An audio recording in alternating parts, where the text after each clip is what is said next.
Olá pessoal, meus caros alunos do oitavo ano. Nessa aula de hoje vou fazer um formato um pouco diferente do que eu tinha feito na aula anterior, na revisão.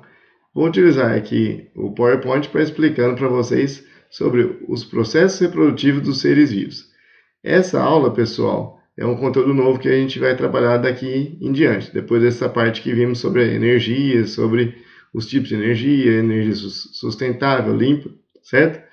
Eu vou utilizando aqui para passar a imagem e explicando para vocês. Vamos lá. Primeira coisa, pessoal, sobre o processo reprodutivo dos seres vivos. O que é reprodução? O que a gente entende por reprodução? Reprodução em relação ao quê? Então, reprodução é o processo em que um ou mais organismos vão produzir descendentes, ou seja, gerar filhos, filhotes, certo? Isso é válido, pessoal, para todos os organismos vivos. Então, isso nos difere, né, dos seres vivos dos seres não vivos, né? Então, um mineral, uma rocha, uma pedra, o solo, certo? Ele não vai passar por esse processo de evolução, desculpa, de reprodução, certo? E essa reprodução, pessoal, ela vai passar adiante parte dos nossos genes, né? Os genes, pessoal, a gente vai ver mais lá no colegial, essa parte em biologia, nada mais é que o nosso material genético, e são trechos do material genético do nosso DNA, que vão codificar, né? Vão produzir alguma substância ou definir alguma característica nossa, certo? Então aqui no desenho abaixo, vocês vão ver aqui, então o pai, a mãe e o filho, né? A filha aqui no caso, ela vai herdar características, algumas do pai, algumas da mãe. Às vezes a gente repara nisso em relação aos nossos familiares, né, parentes. Uns puxam mais para o lado da mãe, outros para o lado do pai, né? Então, com isso, a gente herda essas características, certo? Então, isso vem tudo da parte do DNA.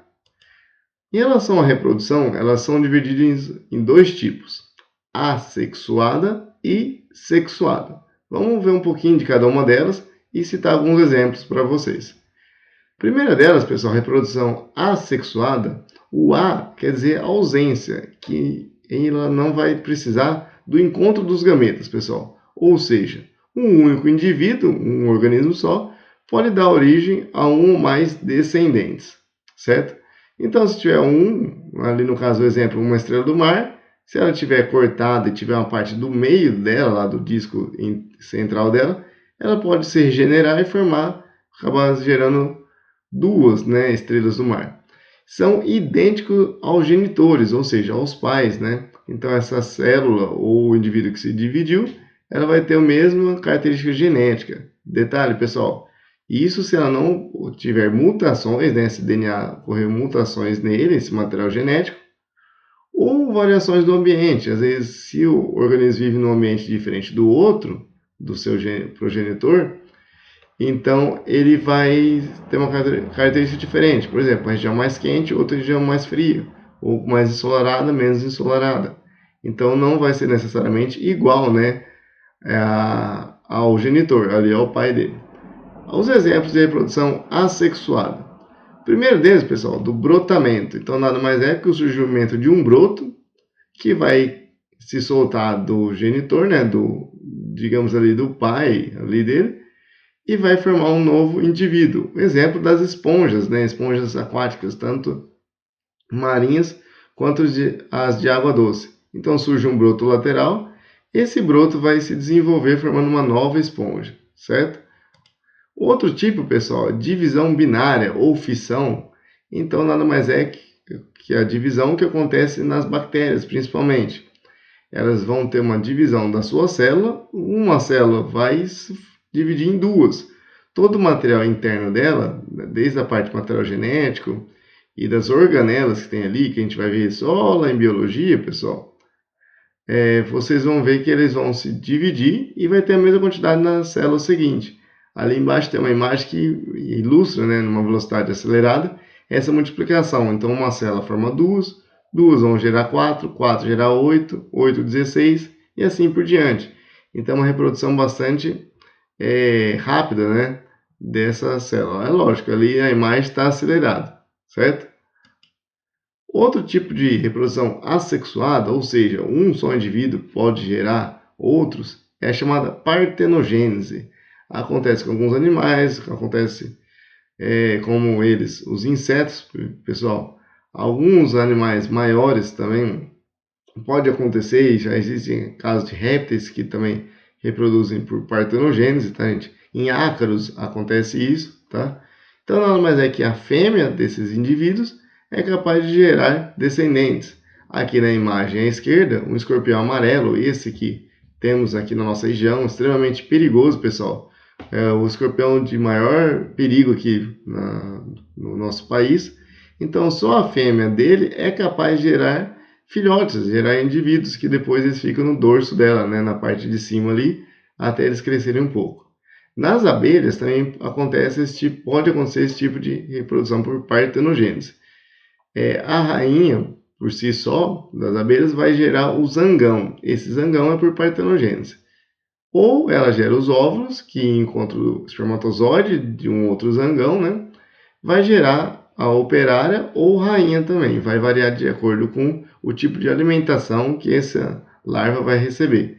Se ela receber a chamada geleia real, que o pessoal usa até para medicamento, ela vai se tornar uma outra rainha. Se for uma alimentação comum à base de mel, ela vai formar outra operária. Então, mas a rainha, formando o zangão, ela não precisa de outro indivíduo. Ela por si só gera o zangão, então seria uma partenogênese.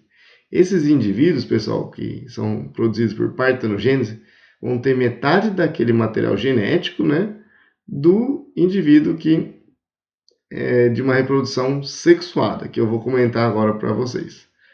Reprodução sexuada, pessoal, existe a união dos gametas, só ocorre com a união dos gametas. O gameta masculino e o gameta feminino.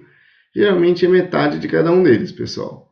Isso garante uma vantagem genética, eu já vou explicar sobre isso. Ali na imagem, o exemplo de um espermatozoide chegando até o óvulo, tá, gente? Então, como acontece com nós, seres humanos. Qual seria essa vantagem genética? Olhem essa imagem, pessoal. Vocês estão vendo ali uma plantação de bananas. A banana, ela se reproduz, principalmente, eles utilizam o meio de brotos, né? Então, um broto de uma banana vai formar outro pé e assim por diante. Então, se a gente pegar o material genético delas, é praticamente o mesmo. Então, um bananal inteiro que a gente diz, né? Ele vai ter os mesmos genes, né? Os mesmos DNA de todas elas praticamente, com uma outra variaçãozinha ali. O que acontece? Se vier uma praga que ela consegue destruir ela vai acabar com tudo, ela vai destruir todo aquele bananal. Então não é vantajoso se a gente pensar desse ponto de vista.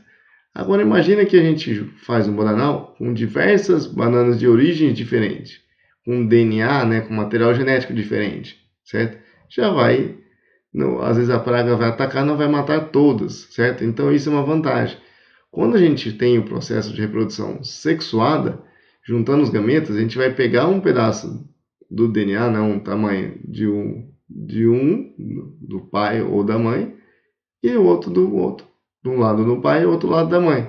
Então isso vai se misturar. Então você aumenta, a gente diz, a variabilidade genética, variabilidade desses genes. É melhor para garantir a sobrevivência, certo? Pessoal, a reprodução sexuada, a fecundação, né, o encontro desses gametas, pode acontecer tanto externamente ou internamente. No caso, o exemplo aqui da externa, pessoal, coloca a ilustração dos peixes. Então a fêmea vai liberar os ovos na água, depois o macho libera os espermatozoides. Para que essa fecundação ocorra, pessoal, é necessário uma grande quantidade de gametas, tá? Maior do que na fecundação interna. Então, depois que os espermatozoides alcançaram os óvulos, eles vão originar os embriões, né? O zigoto e o embrião depois vai desenvolver o peixinho ali, o alevino, certo? Na fecundação interna, pessoal, isso vai acontecer dentro do trato reprodutivo da fêmea. Então, os espermatozoides ali vão ser introduzidos para acontecer a fecundação de forma interna. Em relação à reprodução das plantas, pessoal, que é um dos tópicos que são abordados, nós vemos o seguinte aspecto, pessoal. Vou dividir aqui, não se preocupe com nomes ainda, tá, gente? Nomes mais complicados dos grupos, a gente vai ver posteriormente. Os musgos, pessoal, que é aquele lodo que forma quando chove muito o chão, fica aquele aspecto esverdeadinho. Então são as briófitas. Não se preocupe com nomes. Então esses musgos e as samambaias, que já fazem parte de outro grupo, que são essas plantas maiores, um pouquinho maiores aqui, que mostram na figura, elas produzem esporos, tá? Que formam uma pequena planta. Nas samambaias, pessoal, nessa imagem ao lateral aqui, vocês vão ver embaixo das folhas delas, se na casa de vocês, na casa de alguma tia ou de parentes, às vezes tem essa planta, deem uma olhada. Embaixo das folhas aparecem umas bolinhas chamadas soros. É ali que vão sair os esporos delas, tá, gente? Nos musgos é mais difícil de observar, mas também soltam esses esporos. Esses esporos vão formar uma pequena planta que vai produzir depois, quando ela desenvolver, o gameta masculino e feminino. Nessas plantas, pessoal, para o gameta masculino chegar até a parte feminina, ele precisa de água, tá? Obrigatoriamente. Então, a água não só para a sobrevivência dela, mas também para a reprodução, certo?